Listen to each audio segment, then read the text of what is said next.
Materi pertama yaitu peradaban Islam di Spanyol yang dibagi menjadi 3 poin. Poin pertama, pembentukan dinasti Bani Umayyah di Spanyol bermula pada tahun 710 sampai dengan 755 Masehi, di mana dinasti ini berkuasa selama kurang lebih 8 abad lamanya, terhitung dari tahun 711 sampai dengan 1492 Masehi, dan ini di bawah kekuasaan 18 khalifah. Poin kedua, yakni kemajuan pemerintahan dinasti Bani Umayyah di Spanyol dicapai pada 3 khalifah, di antaranya Abdurrahman III dengan beberapa kebijakannya, yaitu membentuk pasukan polisi guna keamanan rakyat. Dana negara dipergunakan untuk membangun fasilitas transit dan umum, serta menggunakan sepertiga pendapatan negara untuk kemajuan ilmu pengetahuan dan kebudayaan. Yang kedua adalah Hakam II dengan salah satu kebijakannya yaitu membangun ilmu pengetahuan dan kesusastraan agar lebih berkembang, sehingga dari kebijakan itu melahirkan banyak perkembangan dari berbagai disiplin ilmu. Dan yang ketiga, Muhammad II atau lebih dikenal dengan Al-Mansur dengan beberapa kebijakannya yaitu membangun jalan-jalan, penyejahteraan kaum petani dan pedagang, membangun irigasi, perkebunan, industri-industri, serta bangunan-bangunan megah sebagai peninggalan Bani Umayyah di Andalusia yang masih dapat dilihat sampai sekarang. Poin ketiga, kemunduran dinasti Bani Umayyah di Spanyol yang dipengaruhi oleh beberapa faktor, di antaranya yaitu: pertama, konflik sesama muslim menyebabkan kekuasaan khalifah terbagi menjadi beberapa kerajaan-kerajaan kecil. Yang kedua, konflik dengan Kristen, di mana Islam sudah mulai mundur sehingga Kristen memberontak. Dan yang ketiga, kesulitan ekonomi. Yang keempat, letak geografis yang terpencil sehingga Islam harus berjuang sendiri di Eropa. Materi kedua yaitu dinasti Fatimiyah di Mesir yang dibagi menjadi 3 poin. Poin pertama, dinasti Fatimiyah pada mulanya merupakan gerakan keagamaan yang berkedudukan di Afrika Utara. Kemudian pindah ke Mesir. Dinasti Fatimiyah berkuasa kurang lebih 2 abad lamanya, terhitung dari 910 Masehi sampai dengan 1171 Masehi di bawah kekuasaan 14 khalifah. Poin kedua, kemajuan pemerintahan dinasti Fatimiyah dapat dideteksi dari perkembangan ilmu pemerintahannya. Sebagai bukti kekuasaan dinasti Fatimiyah dapat bertahan 2 abad lamanya. Terlihat juga perkembangan dari bidang filsafat dan pendidikan yang melahirkan tokoh terkenal seperti Abu Hatim Al-Razi dan Yakub bin Kilis. Perkembangan dinasti Fatimiyah juga terlihat dari segi ekonomi, dilihat dari kekayaan fasilitas pada saat itu. Dari segi sosial, masyarakat mampu mengaplikasikan toleransi dengan baik serta pemahaman terhadap agama dengan begitu baik. Poin ketiga, kemunduran dinasti Fatimiyah yang dipengaruhi oleh beberapa faktor, di antaranya yaitu: yang pertama, kebijakan dinasti Fatimiyah dengan memaksa masyarakat Sunni Mesir untuk menerima dan mengakui Syiah. Yang kedua, pengawasan terhadap wilayah kekuasaan melemah. Yang ketiga, para khalifah tidak mampu memimpin. Dan yang keempat, konflik yang terjadi di kalangan militer. Materi ketiga yaitu dinasti Murabitun dan Muwahhidun di Afrika Utara yang dibagi menjadi 3 poin. Poin pertama, dinasti Murabitun berdiri pada tahun 1056 hingga 1147 Masehi. Sedangkan dinasti Muwahhidun berdiri sekitar 1121 hingga 1267 Masehi. Diketahui dinasti Murabitun memiliki 6 khalifah, sedangkan dinasti Muwahhidun memiliki 13 khalifah.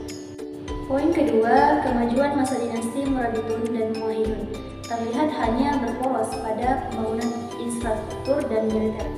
Dalam sejarahnya, tercatat bahwa kedua dinasti tersebut banyak melakukan tindakan mempertahankan wilayah atas gempuran musuh, sehingga tampak kurang dalam perkembangan dalam bidang lainnya.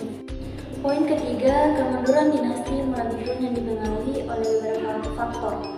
Di antaranya yaitu yang pertama adalah pada masa Khalifah Ali bin Yusuf, sang khalifah terkesan tidak memegang tanggung jawab dengan baik, sehingga terjadi kekacauan dalam pemerintahan. Yang kedua adalah di samping Khalifah Ali bin Yusuf dan tidak bertanggung jawab, para bawahannya itu juga memiliki kebiasaan buruk, menumpukan harta benda mereka. Akibat dari itu, masyarakat mengalami penyimpangan sosial di dalamnya. Sedangkan kemunduran dinasti Muwahhidun dipengaruhi oleh beberapa faktor, yang diantaranya yaitu yang pertama adalah sepeninggal Khalifah Abu Yusuf Yaqub, banyak terjadi pemberontakan serta pejabat tinggi negara yang ingin menguasai tahta Muwahhidun. Yang kedua adalah perlawanan oleh Kristen Spanyol yang terus mendesak posisi Muwahhidun yang sedang melemah. Yang ketiga adalah melemahnya kontrol pemerintah pusat pada pemerintahan yang ada di daerah. Materi keempat yaitu perang salib dan akibatnya yang dibagi menjadi 3 poin. Poin pertama yaitu perang salib terjadi karena 3 faktor utama. Pertama adalah faktor agama. Kebijakan yang dilakukan dinasti Saljuk di Baitul Maqdis dianggap mempersulit umat Kristen untuk melakukan ziarah dan peribadatan di sana. Kedua ialah faktor politik. Kristen yang berada di Eropa itu menganggap perang salib dapat mengantarkannya untuk menguasai daerah kekuasaan Islam yang sedang melemah pada saat itu. Yang ketiga adalah faktor ekonomi. Dengan adanya perang salib juga menyebabkan Kristen Eropa mampu untuk menguasai kota perdagangan yang berada dalam kekuasaan Islam yang begitu strategis. Poin kedua, periode perang salib dibagi menjadi 3 periode penting, yaitu periode pertama pada tahun 1995 dan hingga 1144 Masehi. Periode kedua 1144 hingga 1192 Masehi dan periode ketiga adalah 1192 hingga 1191. Poin ketiga dapat dari perang salib yang dapat dijabarkan sebagai berikut. Yang pertama adalah pihak Kristen Eropa dapat mengenal peradaban Islam yang maju, dan peradaban yang maju itu berhasil dibawa ke barat. Yang kedua adalah terjadi akulturasi budaya timur dan barat terlihat dalam seni gaya bangunan masjid dengan ornamen-ornamen gereja sebagai contoh Masjid Al-Nasr di Kairo. Poin ketiga adalah dari pihak Islam, perang salib justru menjadi pukulan serius bagi dunia Islam dan menjadi salah satu penyebab mundurnya dinasti-dinasti Islam pada masa itu. Yang poin keempat adalah krisis Islam juga terlihat dari para penguasa yang sudah tidak memiliki jiwa Islam yang kuat dan dia terkesan tidak dihayati lagi. Akibatnya, para penguasa Islam tidak lagi memandang Islam sebagai pemberi petunjuk arah. Materi kelima yaitu dinasti Mamluk yang terbagi menjadi 3 poin. Poin pertama yaitu dinasti Mamluk adalah dinasti yang berkuasa selama 2,5 abad lamanya, terhitung dari 1250 sampai dengan 1517 Masehi, yang dikuasai oleh 2 imperium yang berbeda, yaitu Mamluk Bahri sebanyak 27 khalifah dan Mamluk Burji sebanyak 27 khalifah juga. Poin kedua, kemajuan pemerintahan dinasti Mamluk yang dapat dideteksi dari beberapa bidang. Yang pertama yaitu bidang politik, dan di mana dalam sistem pemerintahannya Mamluk menggunakan sistem pemerintahan oligarki yang dapat membawa banyak perkembangan dan juga stabilitas keamanan bagi dinasti Mamluk. Yang kedua adalah bidang ekonomi, di mana dalam hubungan dagang, Mamluk melakukan kerjasama dengan dunia barat seperti Perancis dan juga Italia. Yang ketiga adalah bidang ilmu pengetahuan. Dapat kita lihat dalam sejarahnya bahwasanya dinasti Mamluk banyak membawa perkembangan dalam berbagai disiplin ilmu seperti matematika, sejarah, astronomi, kedokteran, ilmu agama, dan lain sebagainya. Dan dapat kita ketahui banyak sekali tokoh-tokoh dan cendekiawan-cendekiawan muslim yang ada pada masa dinasti Mamluk. Poin ketiga adalah kemunduran masa dinasti Mamluk yang dipengaruhi oleh beberapa faktor. Yang pertama adalah faktor internal, terlihat para pemimpin Mamluk dan juga bawahannya banyak melakukan perilaku-perilaku buruk yang dapat menyengsarakan rakyatnya. Selain itu, terjadi banyak sekali praktik korupsi dan juga monopoli ekonomi. Yang kedua adalah faktor eksternal, di mana terjadi gempuran dan juga tekanan dari musuh-musuh lama Mamluk, seperti salah satu contohnya adalah tentara Mongol yang ingin kembali menguasai dinasti Mamluk. Materi keenam yaitu masa 3 kerajaan besar, yaitu Utsmani, Safawi, dan juga Mughal, yang dibagi menjadi 3 poin. Poin pertama adalah kerajaan Utsmani, di mana kerajaan Utsmani ini adalah kerajaan yang memerintah 6 abad lamanya, terhitung dari tahun 1299 sampai dengan 1922 Masehi di bawah kekuasaan 36 khalifah. Dalam hal kemajuan, kerajaan Utsmani ini berjaya pada masa 3 khalifah. Di antaranya adalah Sultan Muhammad II, Sultan Salim I, dan juga Sultan Sulaiman Al-Qalun, di mana ketiganya ini berperan penting dalam ekspansi wilayah kerajaan Utsmani. Dalam hal kemunduran, kerajaan Utsmani itu dipengaruhi oleh beberapa faktor. Di antaranya adalah urusan tata negara yang kacau, banyak terjadi pemberontakan, dan juga melemahnya para pemerintah di akhir masa kerajaan Utsmani. Poin kedua adalah kerajaan Safawi, di mana kerajaan ini memerintah sampai dengan 2 abad lebih lamanya, terhitung dari tahun 1501 sampai dengan 1736 Masehi di bawah kekuasaan 11 khalifah.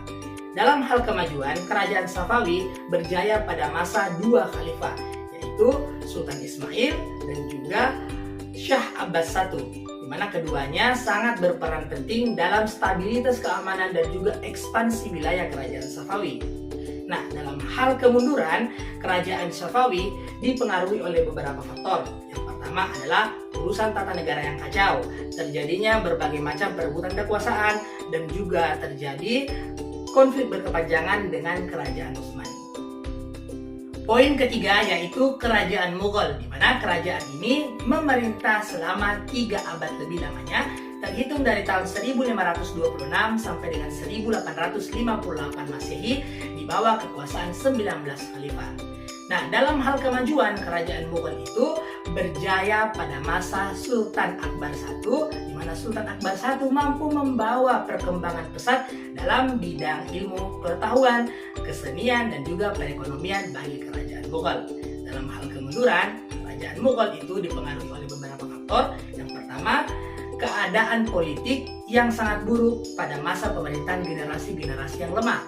Yang kedua adalah terjadinya tekanan dan gempuran dari pihak Inggris, dan yang ketiga adanya ketidakrukunan dalam beragama, khususnya bagi orang yang beragama Hindu dan juga orang yang beragama Islam pada masa kerajaan Mughal. Materi ketujuh yaitu Islam di Indonesia, dibagi menjadi 2 poin.